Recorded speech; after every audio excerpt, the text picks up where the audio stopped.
Pues yo creo que vamos a ir empezando, intentando cumplir con el horario. Esta primera intervención es para daros a todas las gracias por acompañarnos hoy, agradecer al Instituto Cervantes que nos permita celebrar aquí un encuentro que pretendemos que sea para compartir y para analizar en conjunto desde todos los puntos de vista que tengamos cada una y para enriquecernos mutuamente. Quiero agradecer también a la Misión Española, a todas las que formáis parte de ella y cada año venimos aquí a intentar hacer de nuestro país y de nuestra situación un lugar mejor y contribuir a que lo hagan otros países del mundo, a las diputadas y senadoras de los distintos grupos.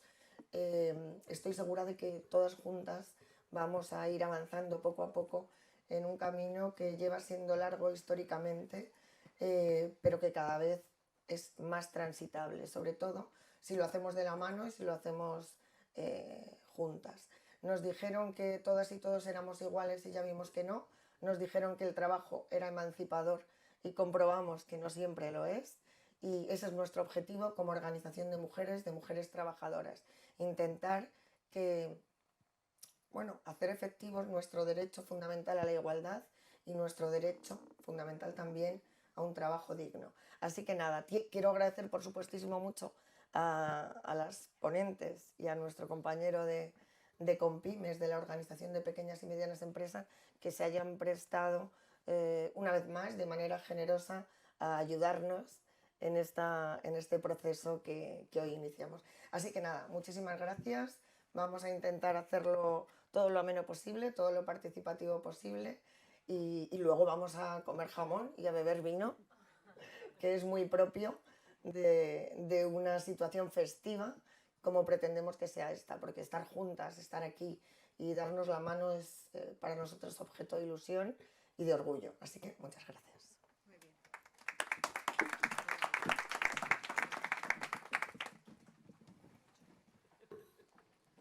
Bueno, muy buenos días. Qué bien escuchar. No sé si el micro a ver, ahora. Bueno, buenos días a todas y bienvenidas y gracias por estar junto a UATA de Mujer y a FEDEPE en este evento que organizamos con motivo de la 68 CSV, la Conferencia Mundial sobre la Condición Jurídica y Social de la Mujer. Son ya muchas las ocasiones en las que hemos tenido la oportunidad de estar en Nueva York coincidiendo con la convocatoria de Naciones Unidas. Además, de nuevo, hoy estamos en la sede del Instituto Cervantes, a cuyo director, Richard Bueno, quiero agradecerle una vez más que nos abra las puertas de esta magnífica institución. Gracias también a los representantes de la Misión Española, de Naciones Unidas, Ministerio, Embajada y del mundo empresarial, político y asociativo que siempre nos apoyan en todos los actos e iniciativas que ponemos en marcha. Este año hemos titulado nuestra mesa redonda Autoempleo y Trabajo Autónomo como Empoderamiento Económico Femenino. Queremos analizar cómo combatir la pobreza y la desigualdad de género desde la profesionalización y la dignificación del trabajo autónomo de las mujeres. Aprovecho para agradecer su participación a las ponentes y al ponente, a María José, a Aurea, José María y María también, y por supuesto a la moderadora, a la periodista Ana Nieto. Me gustaría también, en primer lugar, destacar la colaboración que mantiene FEDEPE con Naciones Unidas, que en 2012 nos otorgó el estatus consultivo de COSOC. Como apuntaba al principio, esta es la quinta ocasión en la que organizamos un evento paralelo a la CSV, esta vez junto a UATA de Mujer.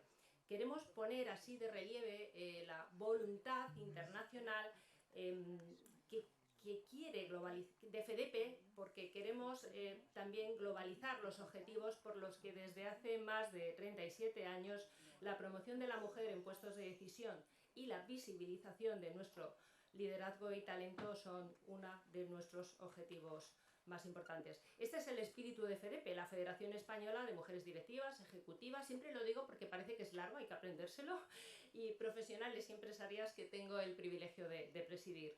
Estas últimas semanas brevemente, han sido muy intensas, bueno, para FEDEPE y yo creo que para muchas de las que estamos aquí, así hemos organizado y estado presente en muchas y en múltiples acciones y foros.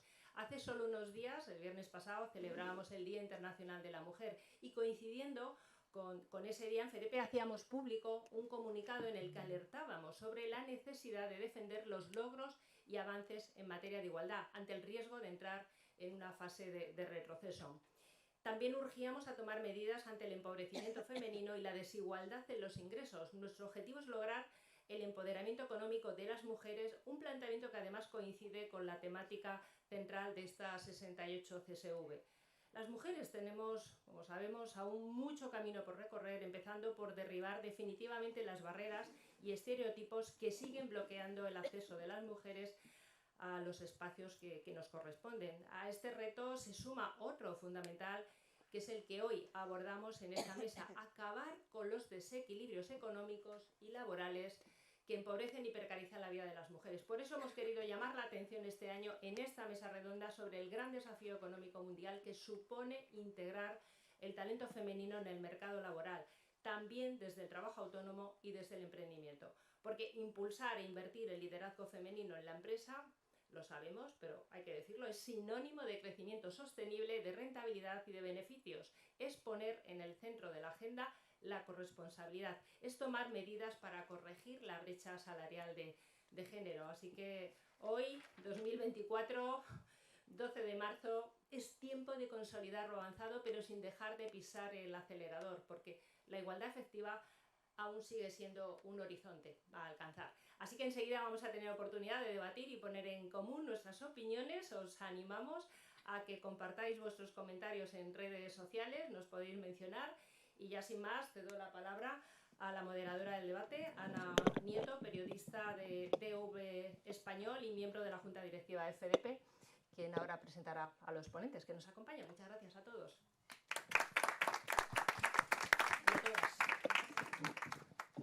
Y no por este orden. Buenos días.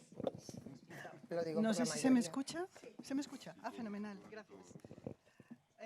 Bueno, buenos días a todos. Hoy es el día 12 de marzo en el que se celebra en este país la paridad de salarios. Las mujeres estadounidenses tienen que trabajar hasta el día de hoy para cobrar lo mismo que cobran los hombres en el año 2024. Y esto es en la generalidad de las mujeres. En el caso de las latinas, tienen que seguir trabajando hasta noviembre. Así que es muy importante que sigamos hablando de empoderamiento de mujeres, es muy importante que sigamos hablando de las condiciones en las que trabajan las mujeres, y vamos a avanzar sobre ello hoy con un panel que, bueno, ya habéis conocido: Ana Bujaldón, presidenta de FEDEPE y empresaria. También tenemos a la secretaria general de Watae Mujer.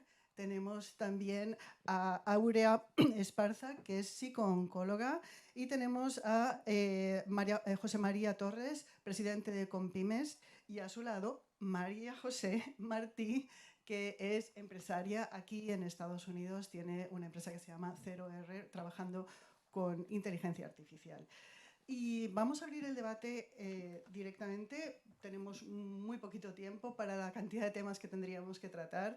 Y me gustaría la primera pregunta, un poco para todos, pero te voy a dar primero la palabra a ti, María José.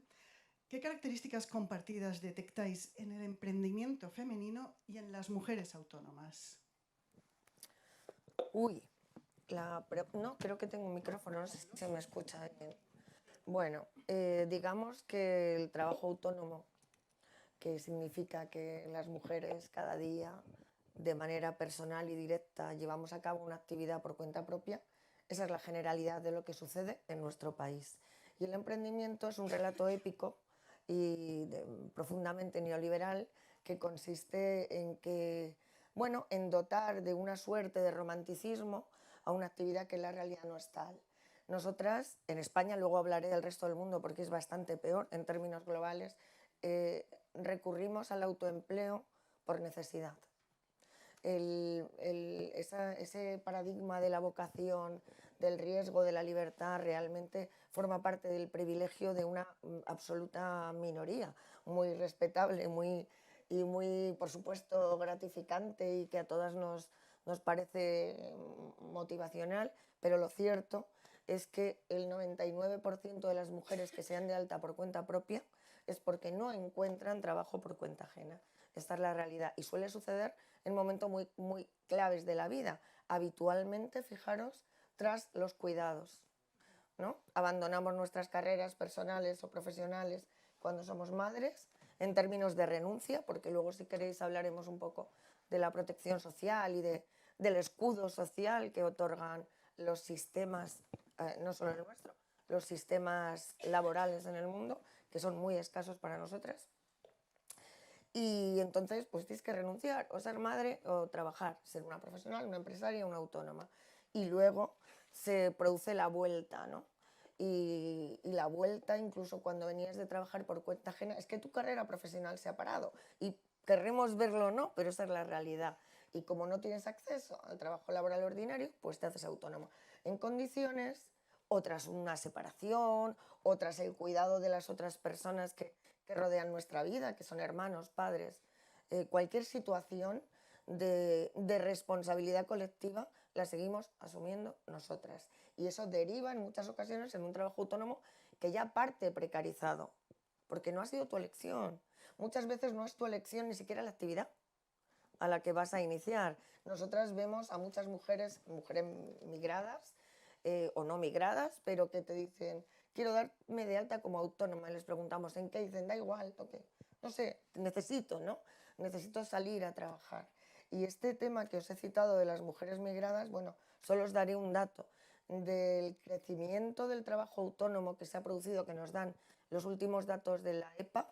Las mujeres migrantes han crecido 18 veces más que las mujeres españolas, ¿no? que hemos nacido allí. Es decir, es obvio que no se dan de alta porque todas estas mujeres vengan a emprender un proyecto de éxito, sino vienen a sobrevivir. En el resto del mundo, y termino, que sé que me enrollo mucho, es aún peor. De hecho, el trabajo autónomo ocupa la mitad del empleo en los países en vías de desarrollo y en los países emergentes. Es decir, ¿por qué? Porque es un trabajo informal, poco retribuido, sin protección y por tanto somos un auténtico chollo. La precariedad, la mano de obra más barata y con menos derechos, las mujeres. Y cuantos más necesidad tengamos, peor. Por tanto, yo sé que esto, pero creo que nos tenemos que decir a la cara las cosas, ¿no? Que tenemos excepcionales y maravillosos ejemplos de mujeres súper vocacionales, súper exitosas, pero no dejan de ser la excepción. El trabajo autónomo es para nosotras muchas veces la última opción. Me gustaría saber si José María y Ana habéis encontrado esta situación en vuestras actuales posiciones como a la presidencia de Comprime y tú también como empresaria.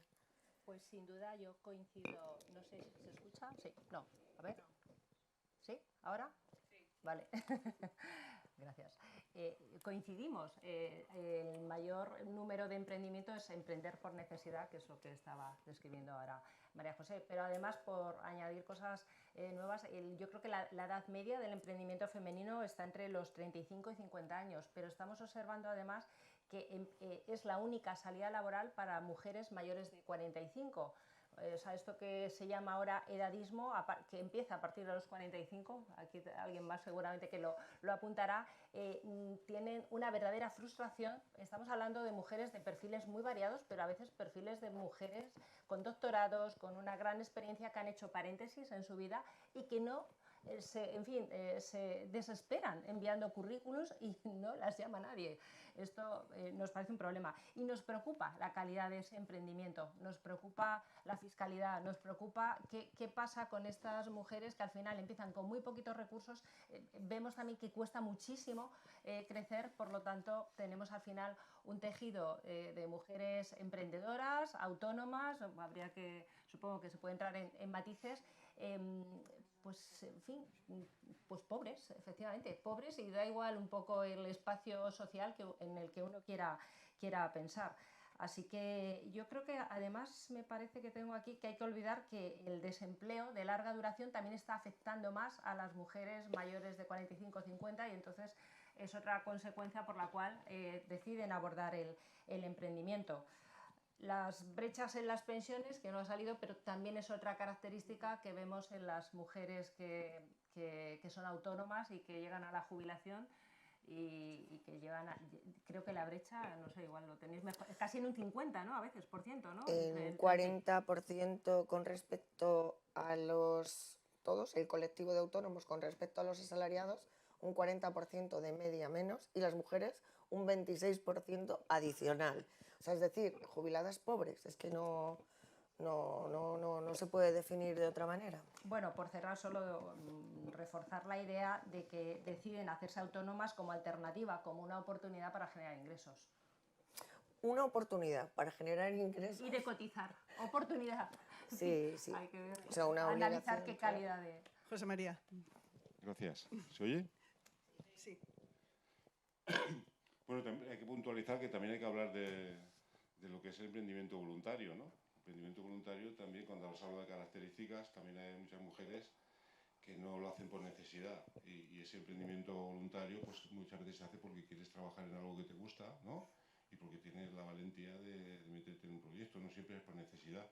Cuando es por necesidad, claro, ahí hay el problema que no todo el mundo está preparado para montar un negocio, ¿no? Y ahí tenemos la cantidad de negocios que cierran antes de cumplir los 2 o 3 años, ¿no? El 50% de los negocios en Europa cierran antes de cumplir 2 o 3 años. Sí que es cierto que los negocios que están liderados por mujeres pues obtienen más beneficios y duran más años. Hay estadísticas que lo demuestran y son reales. Y respecto a lo que ha dicho Ana Bujaldón, en el tema de los mayores de 45 años, nosotros llevamos años, hemos presentado propuestas ahí en el Congreso de los Diputados, en el Senado, y estamos intentando que se cree una comisión como hay en Estados Unidos, que protegen a partir de los 40 años, y en cada estado tiene esa comisión. Estamos intentándolo con el Ministerio de Trabajo, porque el 57% de los parados en España son mayores de 45 años, de los cuales hay una parte muy importante, hay 1,5 millones, hablamos de 1,5 millones, que más de 900.000 son mujeres, que sufren doble discriminación por edad y por género. O sea, en el momento que pones el currículum en las plataformas de empleo, pones que eres mujer y No la sé si edad, puedo. ya te eliminan, ya no llegas ni a la primera entrevista, y eso es un problema gravísimo que tenemos no solo en España, ¿no? Porque el edadismo afecta a muchísimos países, ¿no? Y más con el envejecimiento de la población, y que estamos minorando las posibilidades de sus hijos, ¿no? Cuando los padres no tienen trabajo, tienen muchas dificultades para obtenerlo, pues es muy complicado. Y es mucho más de 1,5 millones, que hablamos de un 57-60%, porque si contamos los fijos discontinuos, que son los otros 750.000, que es un trabajo precario, porque trabajar una semana al año o un mes, eso no es trabajar, sigue estando precario. Los que hacen cursillos en España, hablamos de 200-300.000 personas, tampoco los cuentan en el paro, o los que están en ERTE, con lo cual estaríamos hablando con un 60 y pico % largo. Estamos hablando de paro de mayores de 45 años que tienen muchas dificultades para conseguir empleo, y sobre todo las mujeres, ¿no? Por eso nosotros desde Compines estamos trabajando para conseguir que se pongan muchas medidas, que en Estados Unidos ya hay una ley, ¿no? de 1960 y pico, y nosotros vamos un poco atrasados, porque por ejemplo la segunda oportunidad, que también impulsamos para que hubiera una ley en España, a que hubiera una ley de 1898, y en España conseguimos que hubiera en el 2015. Fijaros la diferencia que tenemos, y una directiva europea del 2019. Vamos adelantados en otras cosas, atrasados en otras. Aquí, por ejemplo, no hay una ley de baja maternal federal, así que ese camino lo tenemos por lo menos adelantado. Me gustaría hablar con Aura Esparza, psicooncóloga. Estamos hablando de una situación en la que las mujeres van a necesitar una fortaleza especial. ¿De dónde se saca? Bueno, yo es que partiría... ¿Sí? Vale. Partiría de otra idea, Ana. A mí me parece que la exigencia de que la fortaleza tenga que venir de la mujer es en sí misma una trampa, ¿no? Es una nueva carga que le añadimos a la mujer emprendedora, a la mujer autónoma, que parte de una situación ya en la mayor parte de las ocasiones de profunda vulnerabilidad, porque las que nos preocupan, creo, en este contexto, son precisamente las que no tienen posibilidad de elegir. Y si encima de no haber podido elegir esa profesión, esa forma de desarrollo profesional, tenemos que exigirles una nueva fortaleza, me parece que es una carga de alguna manera bueno, pues, insostenible, ¿no? Porque las personas no somos fuertes, las personas pasamos por etapas y a veces podemos ser un poquito más fuertes o un poquito más frágiles. Vulnerables somos siempre.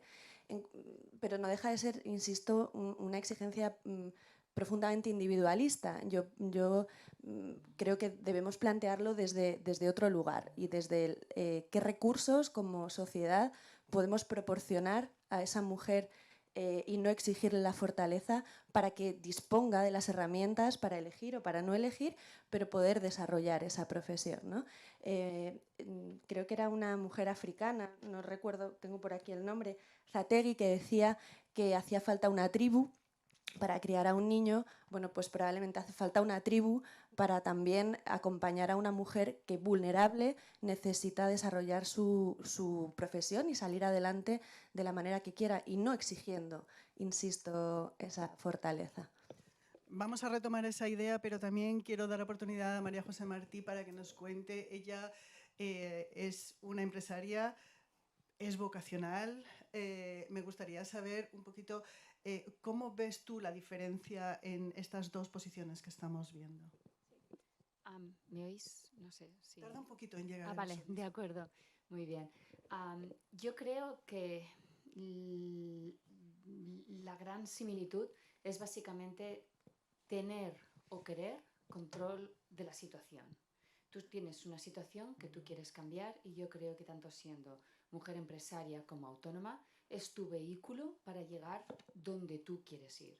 Entonces yo creo que es tremendamente importante, claro, no es lo mismo que seas empresaria con una situación familiar versus otra y no es lo mismo siendo a los 20, a los 30 como a los 40.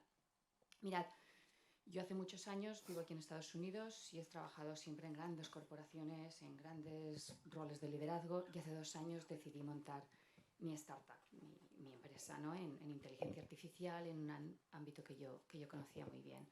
Claro, mi situación es muy diferente ahora mismo que cuando yo acababa de estudiar la universidad, siendo de un pueblo pequeñito de España, había estudiado en Barcelona. Claro, en aquel momento tienes que determinar dónde tienes que ir o qué tú tienes que hacer. Entonces, yo creo que es tan importante, sobre todo en las mujeres, ayudarles al principio. Y no estoy hablando de ayuda económica. Gracias por alguna subvención, pero no es lo importante. Sobre todo es el arrancar. Seamos claros, si tú eres un hombre con acento británico de Oxford y tú vas al banco a abrir una cuenta, hablas con un contable, hablas con un abogado, básicamente tu nivel de confianza va subiendo, ¿no? ¿Qué vas a montar? ¿Esta startup o te vas a poner por tu cuenta? Muy bien. Te lo digo al revés. Es una mujer que habla como yo, en inglés, tengo un gran acento, o en España simplemente es una mujer, hasta yo misma, te miran ya diferente. Entonces, en vez de que tu autoestima te va para arriba, tu autoestima te va para abajo. Entonces es tan importante que desde el principio se agarren de las manos a las mujeres que quieran, o bien ser empresarias o autónomas, y ayudarles. Esto para mí creo que es clave.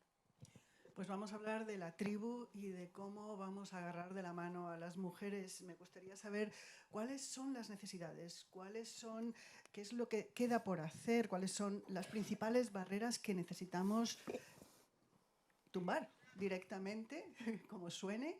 ¿Cuáles son esas barreras que queremos tumbar para que esto salga adelante? Bueno, yo escuchando un poco todo esto, por aclarar conceptos, un poco que los tengamos claros. Yo he padecido cáncer, lo he sufrido, suena un poco raro. Yo perdí el trabajo en ese mismo instante, porque yo era una mujer profesional libre, quiero decir, era abogada, trabajaba en un despacho y según me puse enferma yo no podía facturar y por tanto prescindieron de mí en ese mismo instante.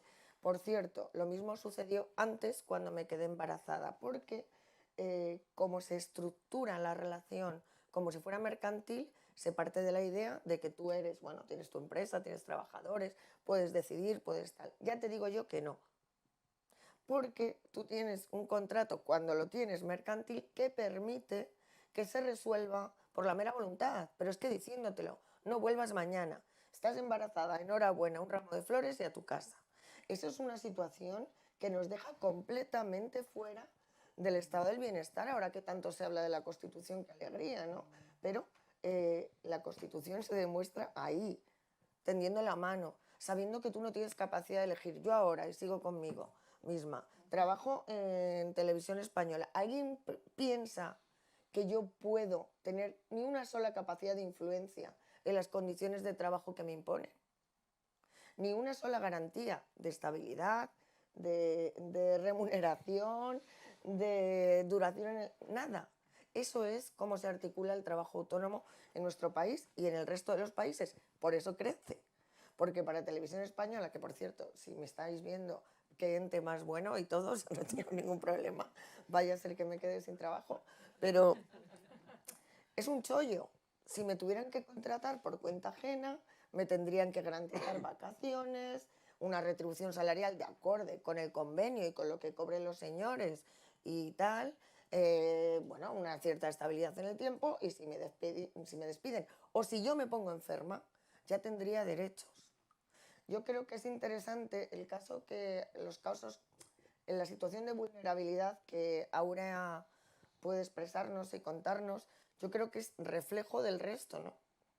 Hay muchas otras que afortunadamente no son tan graves, pero si una mujer es autónoma, tiene la desgracia de padecer cáncer, se va a quedar sin trabajar, con una protección social mínima. De esto, si queréis, hablaremos. Es cierto que se han dado en los últimos años en este país pasos muy relevantes, pero todavía insuficientes. Desde el punto y hora en que cuando tienes una contingencia vital que a todas nos puede pasar, pueden prescindir de ti. ¿Dónde se tienen que dar esos primeros pasos? Yo, si quieres, yo tengo una perspectiva y básicamente lo que pasa es, pues hay un embudo tremendo. Pensemos a los 15 años. En los 15 años todas tenemos hijas o sobrinas o nosotras mismas. ¿Quiénes sacaban las mejores notas en el instituto? Las chicas, en cualquier disciplina, daba igual. Oye, ¿qué pasa? ¿Cómo es que las perdemos? Hay varios motivos. Uno de ellos es la falta de role models, de modelos, ¿vale? Creo que es el crítico, pero en cualquier momento. A los 15, a los 20, a los 30, a los 40, 50, da igual. Necesitas modelos por un lado. Pero luego también hay uno que es muy claro, que es la educación. Cuando hablamos de la educación es, contra más flexible sea la educación, mejor. ¿Qué quiere decir?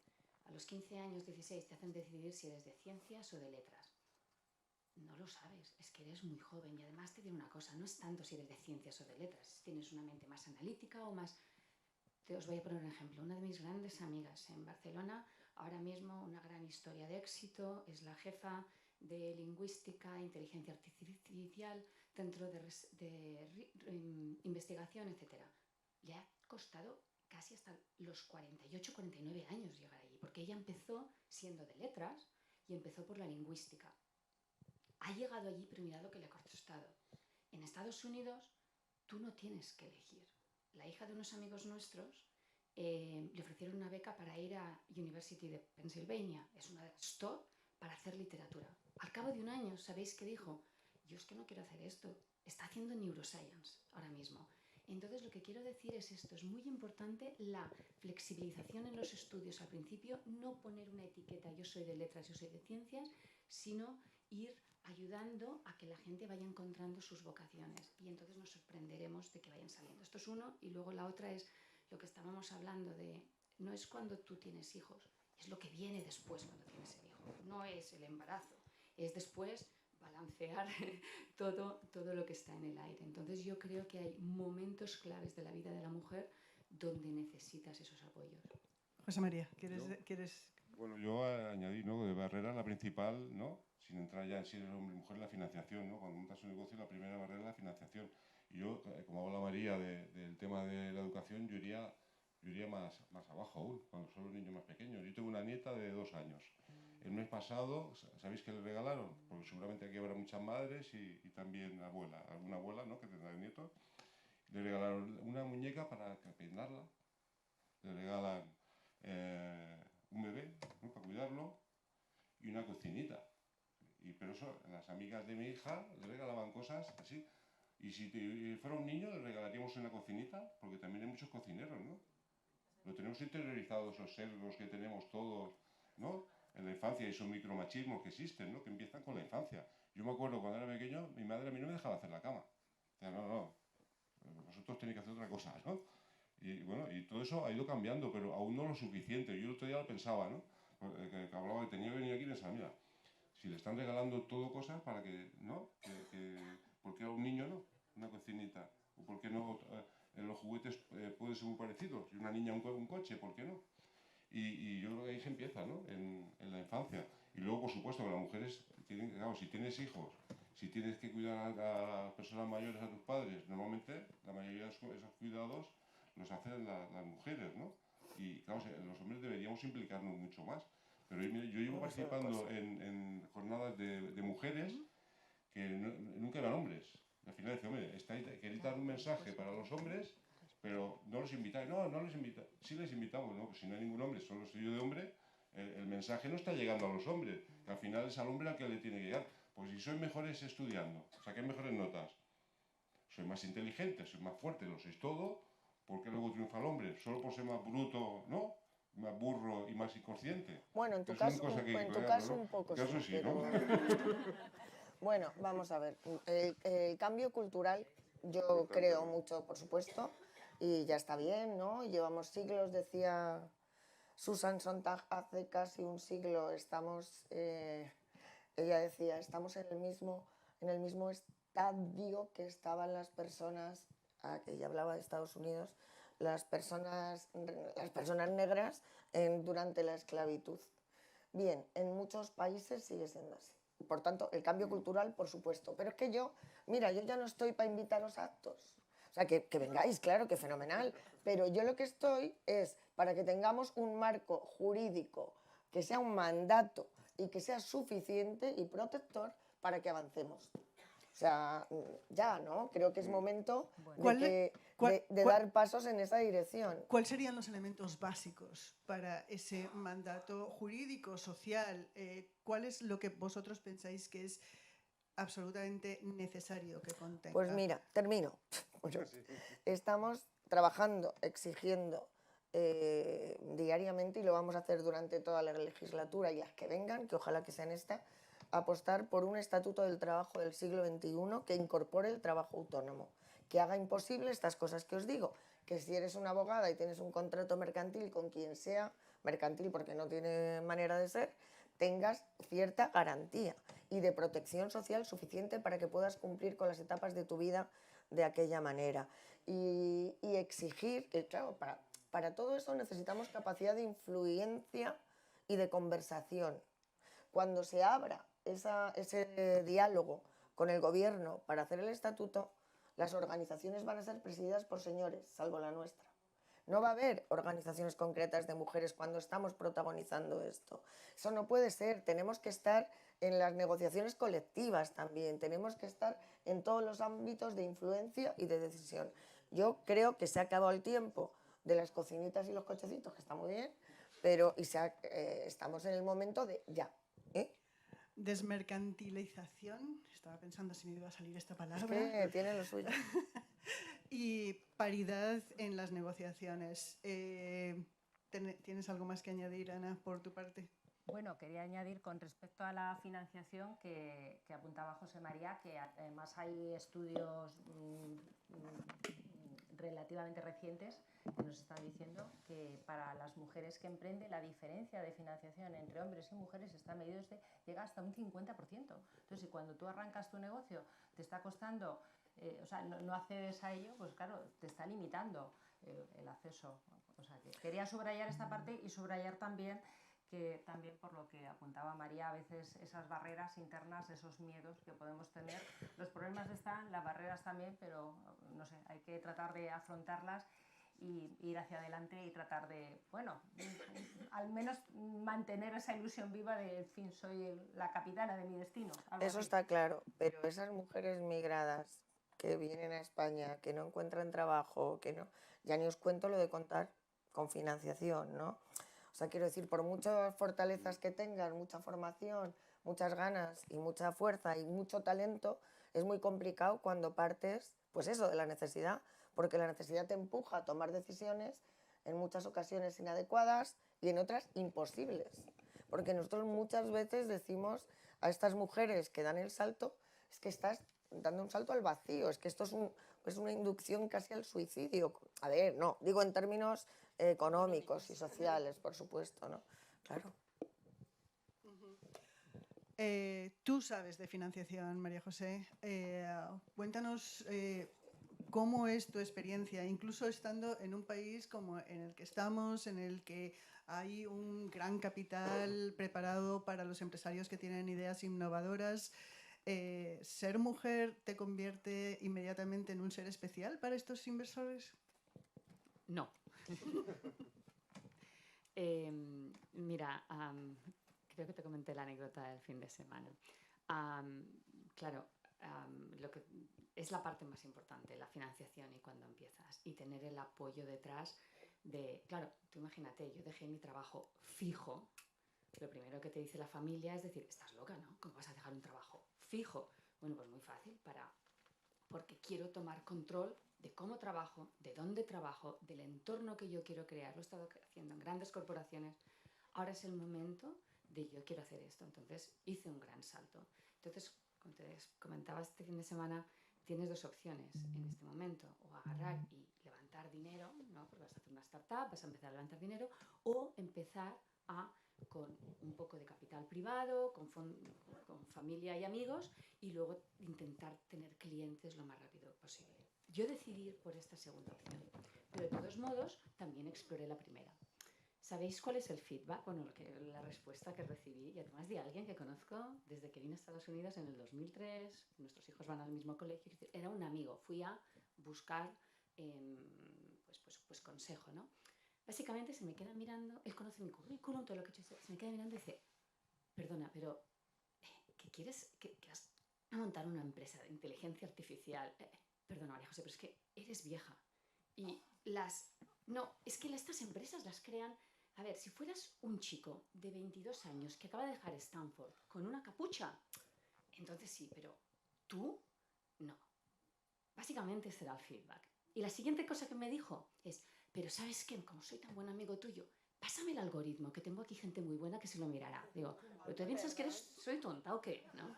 Entonces, lo que te quiero decir es que el tema de la financiación es un tema clave y es empezar en el principio. Por eso cuando decíamos de la ayuda no solo es conseguir la financiación, es ayudarles a cómo pedirla. Es ir a hacer el buen business case. Y es cuando te dicen que no 3 veces, no bajar la cabeza. Subes y cambias la situación. Todo el mundo que me conoce sabe que yo no lloro. No, salí todavía más fuerte de aquella conversación, ¿no? A mí me tienes que decir lo que yo tengo que hacer. Pero no siempre estás en estos momentos de tu vida de la misma manera. Y necesitas gente a tu lado. Para mí mi marido ha sido siempre el gran apoyo. Porque cuando yo no creía en mí, él creía en mí más que nadie. Entonces yo creo que la parte de la financiación es crítica y sobre todo ayudar a las mujeres al principio para que no se deshinchen. Sin duda.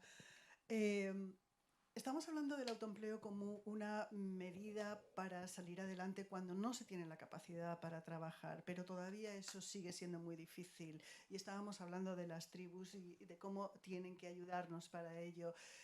Para estas personas que no están en autoempleo de una forma decidida, como puedas estar tú, ¿qué necesitamos por parte de la administración en este momento?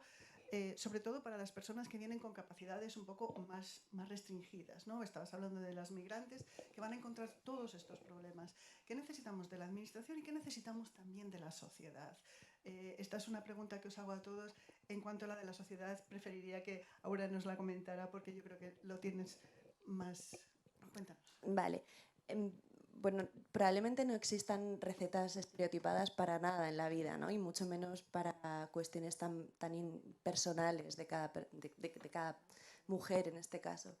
Decía María José que hemos pasado ya el tiempo en el que podemos invitar a los hombres a los actos. Yo creo que también hemos pasado el tiempo ya en el que debemos hablar de compartir el cuidado. Pero no estamos ahí. Ya, pero ese es el problema. El problema, yo creo, fundamentalmente es que si de verdad viviéramos en una sociedad en la que el cuidado se compartiera y esa corresponsabilidad fuera una responsabilidad compartida en realidad, ¿no? Real, probablemente pues, no sucederían estas cosas que suceden cuando los contratos mercantiles se rescinden en el momento de los embarazos. Entonces, como sociedad, ¿qué debemos hacer? Insisto, volver a la tribu, volver a la colectividad y entender que nadie sale de manera individual de ninguna situación compleja, ni de una vulnerabilidad económica, ni de una vulnerabilidad profesional, ni por supuesto en lo que se refiere a mi ámbito más cotidiano, que es la enfermedad grave y la enfermedad crónica. Y como sociedad siempre trabajar en mecanismos de adaptabilidad y de flexibilidad. Decía María José la importancia del control sobre el trabajo. Pues no es que te voy a quitar la razón, pero yo necesito llevarlo hacia otro camino. Sabemos que los edificios, y estamos en Nueva York, que los edificios que mejor sobreviven a los terremotos son aquellos que pueden cimbrear, ¿no? con las sacudidas, y las personas también. Entonces, que como sociedad podamos trabajar en cuidarnos de manera colectiva y común, y sobre todo proporcionar mecanismos que nos ayuden a adaptarnos, a que no haya tanta rigidez a la hora de enfrentarnos a las situaciones de crisis. Ana. Pues Yo. estaba pensando que María José querría poner el marco jurídico y yo podría apuntar, Sí, pues te lo pero- pongo si quieres. Pero bueno, de todas formas, a ver, yo creo que tenemos que resolver la conciliación. Es necesario llegar de verdad a ese 50% de corresponsabilidad y es necesario que la sociedad y efectivamente que haya un marco jurídico de ese reconocimiento de los cuidados, ¿no? que al final está claro que nos lastra en nuestra carrera profesional. Necesitamos quizá pues más reconocimiento, porque seguimos viendo, y bueno, va al hilo quizá de alguna de las preguntas de antes, pero sí que observamos, y lo hemos transmitido muchísimas veces, que el sector que se feminiza se precariza. Entonces, eso tiene que ver con el valor que se da al trabajo que hacemos las mujeres, pero estemos casi en el plano que estemos, ¿no? O sea que yo creo que fundamentalmente habría que trabajar ahí y efectivamente pues tratar de encontrar ese consenso amplio, también de un consenso jurídico, pero digamos con todos los partidos, para poder avanzar y no sentir y no ver en los datos, además constatar en los datos que estamos dando pasos hacia detrás, especialmente en los puestos de decisión. No estamos llegando, o cuando estamos llegando estamos también en posiciones que tienen presupuestos más pequeños, más limitados. Así que hay veces que se habla a veces de ese liderazgo o que avanzamos, pero en fin, siempre hay una trampa, siempre hay algo que nos está frenando. Yo es que creo que la corresponsabilidad, por supuesto que existe en términos de hombre y mujer, pero es mucho más amplia. Esa tribu de la que hablaba Aurea y de la que tú también mencionabas, yo creo que es la sociedad, es la construcción social que hacemos. ¿Qué sucede? Hay mujeres que viven solas y que tienen hijos o tienen que atender, igual que hombres que viven solos. Yo creo que hay que establecer bases que permitan a las personas, sean hombres o mujeres, atender estas circunstancias. ¿De qué hablo? Pues de escuelas de 0 a 3 años, de modelos de ciudades y de pueblos y de barrios que tengan los servicios públicos suficientes para atender a todo esto, que haya sitios donde puedan quedarse los niños y las niñas cuando sus madres y sus padres necesitan o quieren ir al cine, quiero decir, que haya residencias para personas mayores dignas. Ya no te hablo de otra cosa, dignas, que todos y todas sabemos muy bien lo que pasó en nuestro país en tiempos de pandemia. Eso como sociedad nos califica y no precisamente bien. Y esto es una exigencia que corresponde a todas las administraciones. Ojo, quiero decir, de avanzar hasta ese modelo de vida y de ciudad corresponsable, pero no solo corresponsable en términos de hombre y mujer, sino de administración y ciudadanía. Eso pasa, insisto, en servicios públicos de calidad, suficientes, adecuados, dignos, felices, para poner la sociedad al servicio de la felicidad. Ya no te digo ni siquiera del trabajo, que también. Una cosita nada más. Decía ayer la ministra en la recepción que no puede haber democracia sin igualdad, y leyendo un poco para prepararme esta ponencia, leí un libro súper interesante que se llama Democracia y Cuidado, que plantea que es que tampoco puede haber democracia sin cuidado, sin el cuidado que estás planteando tú ahora. Ya no solo poder dejarlo a las redes de apoyo, que son fundamentales y que son las que nos proporcionan en realidad calidad de vida y posibilidad de supervivencia como seres humanos, como individuos, pero también como colectividad, sino que nos hagamos cargo, ¿no? como sociedad de ese cuidado que también es imprescindible para la democracia. Pero redes de apoyo fundamentalmente femeninas. A ver, tenemos que ampliar un poco el espectro. No, redes de apoyo estructurales. Exacto. Sí, pero, exacto. pero actualmente lo que sucede es que Sí, sí, cualquier lo que mujer, la sucede red que es que- tiene de apoyo es 95% femenina. Sí, pero yo creo que tenemos que salir de eso también. A mí me ha ayudado... Es que son redes informales finalmente. Claro, además, y sin fenomenal, y están muy bien, reconocimiento, ni pago, claro. pero el problema es lo que sucede respecto al cuidado también, ¿no? Que son, finalmente, las tareas de cuidado terminan siendo tareas siempre informales, no reconocidas, No pagadas, relegadas por a supuesto. lo privado, ejercidas por mujeres, claro, y en apoyo. Y bueno, cuando hablamos, por ejemplo, de migrantes, ¿por qué sobreviven? Bueno, en España, por ejemplo, fundamentalmente porque tienen unas redes de apoyo informal muy potentes. Si no, no habría forma, porque están muy precarizadas y no podrían sobrevivir de otra forma. Perdón, ya.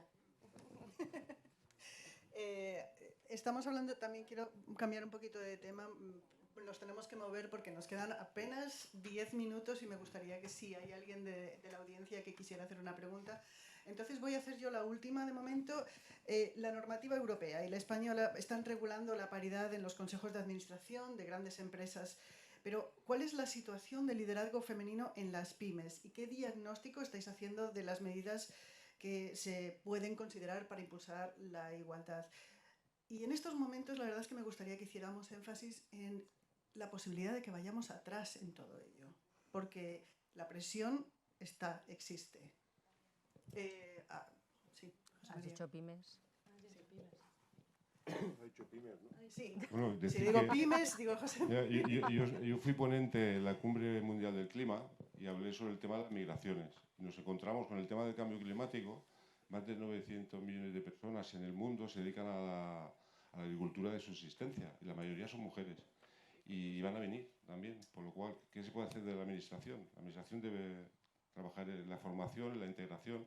Pues si hablamos de los planes de igualdad, hace ya unos años ya que se implantaron en España y no llegan ni al 40% de las empresas que lo han implantado, por lo cual tenemos un grave problema en ese sentido. Pero también se debe ayudar a las pymes. Somos un tejido de pymes en Europa, 99% del tejido empresarial somos pymes. Que se debe ayudar a las pymes, porque son 2 de cada 3 empleos que se generan en Europa los generamos las pymes. Por lo cual se deben ayudar a las pymes para que se pueda generar más empleo y que muchas personas y muchas mujeres que deben trabajar tienen que hacerse autónomas, ¿no? Y por obligación, lo que hablábamos antes, por necesidad, que realmente no tengan que hacerlo y que también podamos integrar lo que hemos hablado al principio a las personas mayores de 45 años y saber que afecta a la riqueza de todo el país, no afecta solo esto al que lo sufre, ¿no? En un estudio que se hizo aquí en Estados Unidos decía que poner barreras a la integración de las personas mayores de 45 años suponía un 5% del PIB de Estados Unidos. Hablábamos de miles de millones, de poner barreras. Y hablamos de la mayoría son mujeres, por lo cual, bueno, desde la administración y desde el mundo de las pymes y la empresa tenemos que trabajar también conjuntamente, y sobre todo en este tema, porque con el envejecimiento de la población que tenemos, cada vez hay menos natalidad, que no hay relevo generacional. Yo siempre digo, ¿no? Cometemos un terrible error como sociedad marginando el capital más importante del ser humano, ¿no? Que es el conocimiento y la experiencia, ¿no? Y en ese camino pues tenemos que trabajar administraciones, empresas y la sociedad civil para conseguir toda esa igualdad que necesita la sociedad. Creo que Ana quería comentar algo. Sí. Bueno, por cierto, que si hablamos de cerrar brechas de género y de igualdad, en fin, hay muchos estudios, pero el incremento del PIB sería de un 15%. Yo creo que es algo a tener muy en cuenta. Con respecto a la pregunta que planteabas, Ana, estamos también muy expectantes, ¿no? Con este proyecto de ley que esperamos la normativa, ¿no? para este verano, en el que por fin las empresas van a tener que contar al menos con un 40% de mujeres en sus consejos. ¿Qué estamos viendo? Pues como llevamos muchos años hablando de recomendaciones de la Comisión Nacional del Mercado de Valores, por ejemplo, el foco está muy puesto en el IBEX 35, que son las 35 empresas más grandes, donde es verdad que ya casi está en un 39%, creo, casi es un 40%, hay, en fin, extremos, algunas llegan al 50%, otras apenas rozan el 30%, pero en ese grupo de empresas grandes, cotizadas, que no son del IBEX 35, aún hoy, en el 2024, hay 6 empresas que no tienen ninguna mujer en sus consejos, ninguna, y eso también es un indicio. Luego, además, dices, vale, está el foco puesto en los consejos de administración. ¿Qué pasa con los equipos de dirección? Pues que apenas hay un 22% y además a veces en retroceso. Y no solo eso, algo que estaba apuntando antes, ¿no? Que muchas veces esas posiciones dentro del equipo directivo, pues es verdad que estamos en recursos humanos o a veces en marketing, pero normalmente estamos más en posiciones de presupuestos mucho más limitados. Y luego vemos que es necesario que las mujeres lleguemos a esos espacios de decisión en estas grandes empresas, por supuesto que en las pymes también, donde es verdad que también somos una minoría de mujeres, pero también en esos otros espacios que son a veces pues federaciones y otros tejidos de sociedad civil y política donde no estamos, pues si no estamos no está nuestra voz, no está nuestra perspectiva y sobre todo no tenemos los recursos, así que en fin, vamos a abrazar esos cambios. Y luego no tenemos los modelos que estaba pidiendo María José. Y unos modelos, ¿no?, para medir esos datos que son absolutamente claves, porque lo que no se mide a veces es que además se empeora, o sea que, ojo, que es muy importante medir. Hablando de no medir, ni siquiera sabemos, hemos hecho un estudio nosotras, pero claro, con la capacidad de extensión que hemos tenido, que es por supuesto limitada, ni siquiera en la encuesta de estructura salarial anual sale lo que recibimos las mujeres autónomas y lo tendrían muy fácil, ¿eh? Es muy fácil contrastar los datos porque como Hacienda somos todos, Hacienda lo sabe todo. Solo un matiz con respecto a lo que decía Ana, y luego la trampa, porque en muchos de esos consejos de administración está la misma. Además. Y además como secretaria del consejo. Es decir, que es que ellos enseguida encuentran ese camino para salir. Bueno, yo creo, me gustaría terminar yo mi intervención con lo que tú decías, que me parece muy interesante, la amenaza de no solamente no ir hacia adelante, sino ir hacia atrás.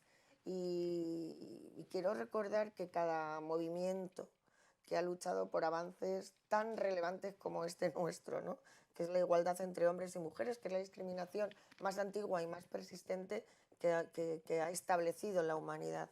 Cada vez que algún movimiento, el feminista, los movimientos de mujeres de otros ámbitos, empresarias, da igual, las Kellys, todo esto ha sufrido un revés siempre. Los gobiernos que se han atrevido a dar pasos al frente lo han sufrido.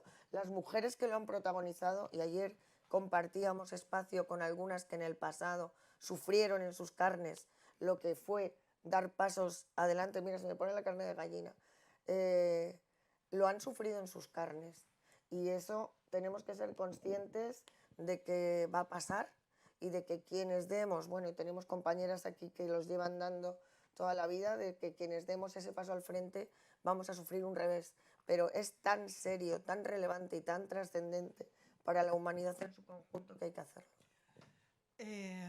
Me gustaría saber si hay alguna pregunta. Quiero recordar que esta charla se produce en la tercera década del siglo XXI. No sé si... Hay aquí micros, creo. Bueno, ¿podéis pasarlo? No, mejor, es que se está grabando. Mejor te pasamos el micro. Hacemos una cadena. Gracias. Hola, buenas tardes. Soy Eva Navarrete, soy abogado y formo parte de la Unión Europea de Mujeres. Me ha gustado muchísimo poder participar, bueno, escucharos y oír muchas cosas relacionadas con el autoempleo, con las pymes. Tengo una hija que precisamente es autónoma. Entonces, ¿a qué achacáis? Porque durante muchísimo tiempo se ha propiciado, se ha favorecido, parecía, entre comillas, a la destrucción que hay exactamente de autónomos y de pymes. Yo no sé si estamos en 1 millón, porque las normas y las leyes que parece que van a favor están ahora mismo siendo en contra, están penalizando a los autónomos y están penalizando la creación de pequeña y mediana empresa, en vez de facilitarla. Un poco a ver qué opináis o cómo veis esto. Yo, si quieres, te digo datos que los tengo. El otro día hice en un artículo en un medio de España, hablaban sobre los datos de la destrucción de pymes, también de que había bajado la recaudación, el impuesto a sociedades, y eran medios, no eran progresistas, y me dijeron a mí, me pidieron un artículo que va a salir publicado en Hay Derecho, y se lo hice el artículo y me dijo, oye, es que esto no es lo que queríamos. Digo, no, es que lo que quería es, yo digo la realidad con el rigor que dan los datos. En realidad, si miramos desde el 2018, hice una comparación del 2018 al 2024, hemos tenido un crecimiento de grandes empresas, teníamos 4.500, tenemos más de 5.500, 1.000 empresas más grandes más. De pequeñas y medianas empresas ha habido un crecimiento también desde 2018, bastante crecimiento de pequeñas y medianas. Donde se ha visto más afectada la caída ha sido la microempresa, que normalmente son las que más problemas tienen. Ahí hemos caído desde el 2018 hasta ahora 38.000 microempresas, que es el tejido que más movimiento tiene, pero en el resto de empresas hemos crecido. En el impuesto de sociedades, el gobierno recaudó el año pasado, quitando el pelotazo del 2007, cuando fue el boom inmobiliario que gobernaba el gobierno de Aznar, que fue un récord de recaudación.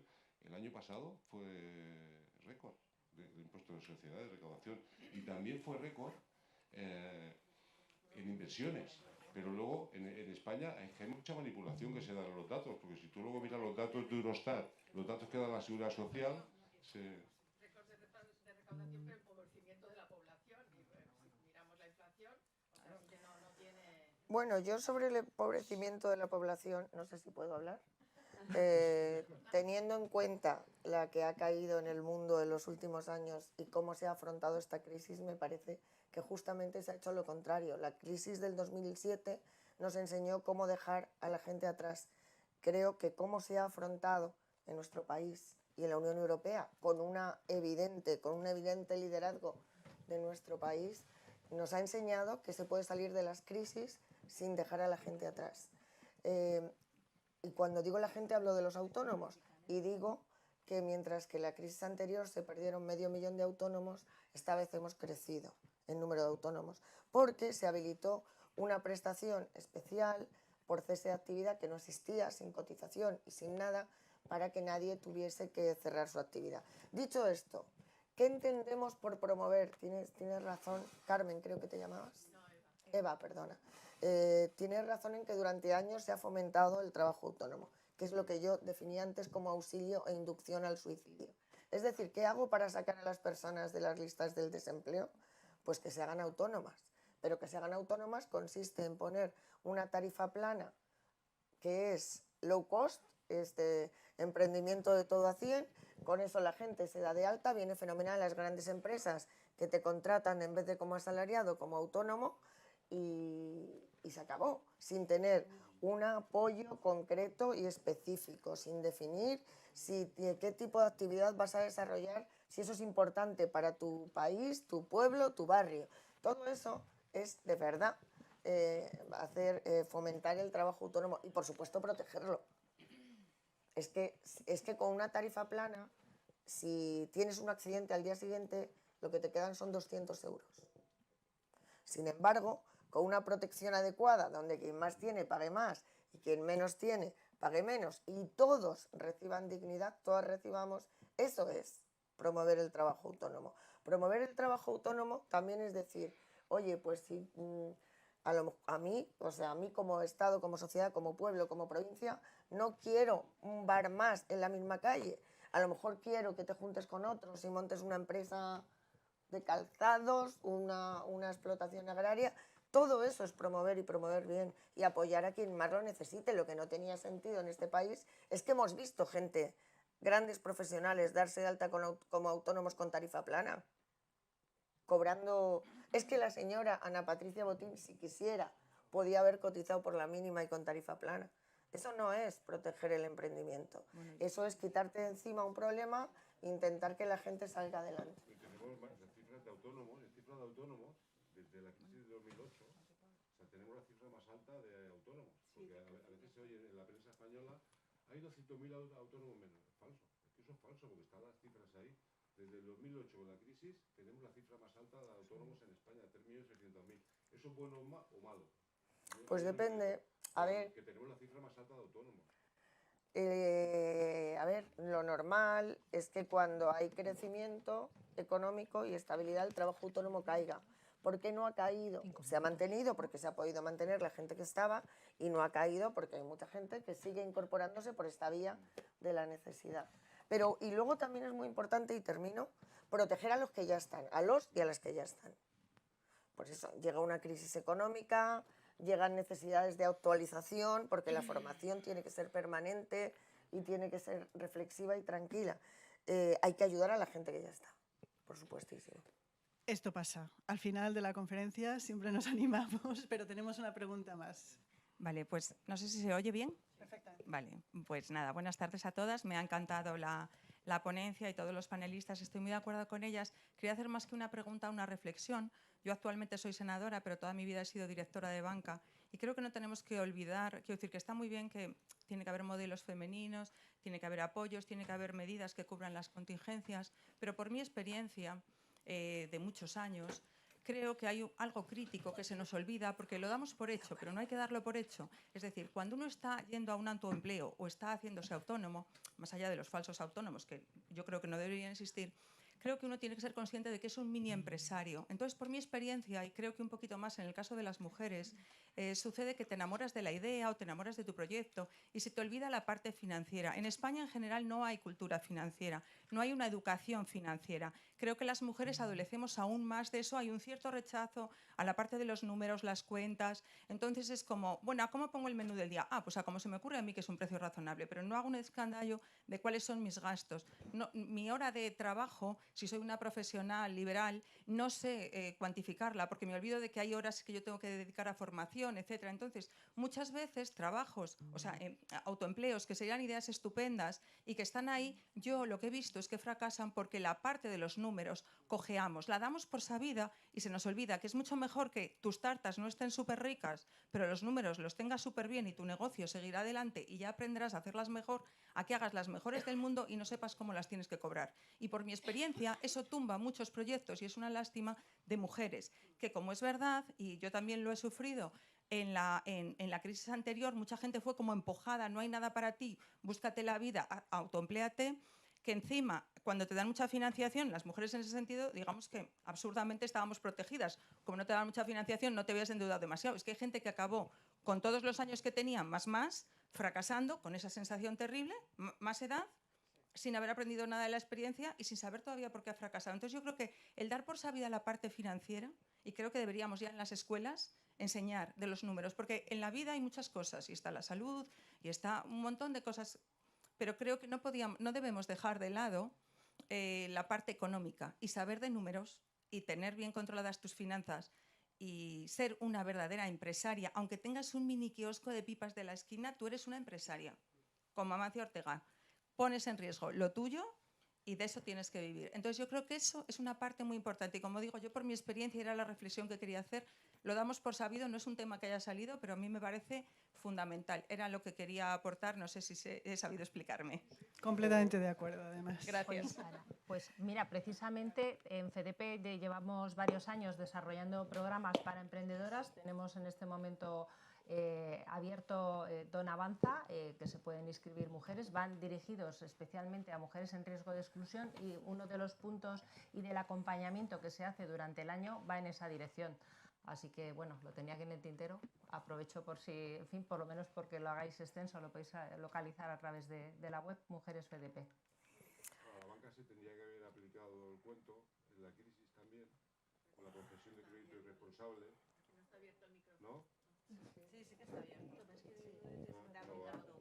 Digo que la banca, con el tema este, yo estoy totalmente de acuerdo con lo que dices, pero como dices que trabajas en banca, la crisis del 2008, que fue generada por la banca, por la concesión de crédito irresponsable, no lo digo yo, lo dice el Fondo Monetario Internacional, el Banco Mundial, la Comisión Europea, y fue por eso.